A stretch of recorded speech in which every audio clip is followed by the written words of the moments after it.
Hi guys, and welcome back to the channel. Today let's review Armed with Wings Rearmed. And sometimes there is a game in your Steam library that's sort of a hidden gem, something that you haven't played before, and once you decide to play it you think, I should have played this way sooner. I mean, it's brilliant, and Armed with Wings is such a game. It's a very cool side-scrolling platform hack-and-slash game, and I'm usually not really into those games because I lack the skill, I lack the reaction speed. So it says a lot that I like this game, and the origins of this game is traced back to some earlier games that were made in Flash. But regardless the engine or the technology behind a game, in capable hands somebody can come up with something really special. And again, Armed with Wings is a very special and great game.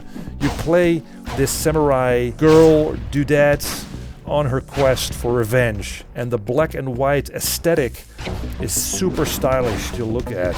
It really gives this idea of Chinese shadow play puppets. It really proves that you don't need super detailed, high-resolution graphics to impress in a game. And the characters in this game are super well animated, and it really reminds me of games like the original Prince of Persia and Another World from way back in the day. Games that also had a very distinct aesthetic, great animations, and were amazing to play. And Armed with Wings also has a superb underlying techno soundtrack. The levels are a mixed bag. Some are fairly simple and straightforward, while others are more elaborate in design with different goals to accomplish, and there are some puzzles thrown into the mix. But I do think that this game is also aimed at speedrunners to sort of clear levels within a certain time limit. The controls are very tight. The moveset allows for fast attacks, strong attacks, blocking. There's no dedicated button standard to jump, but you can choose a weapon that does have a dedicated jump button for you to use. So it's not a big of a deal, but in the standard situation you just have the left and right movement as well as the attacks. And there is a sort of a high attack, so the jumping is sort of baked into the high attack, so to speak.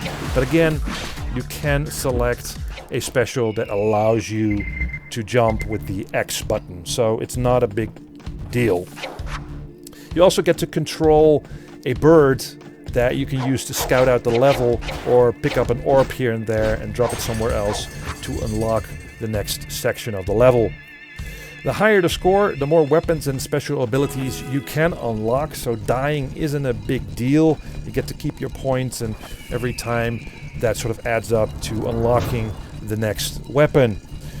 Don't expect super deep combat. In most situations you can spam attacks and be done with it, which is for some probably disappointing, but you know, on the other hand, not every game should be or should play like Dark Souls. Also, enemies can overwhelm you easily when you get into a tight situation or a crowded situation, so be prepared for that. But once you finish the game in about 3 or 4 hours, you can unlock another character with a different moveset, giving you an incentive to replay the whole thing.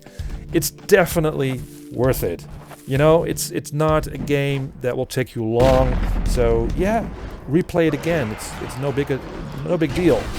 It's a fun side-scrolling game. I love the action. It's super stylish. It puts a smile on my face, and I think that says a lot for somebody, again, who doesn't really like platform games that much. Thank you guys for watching. Let me know what you think, and see you next time.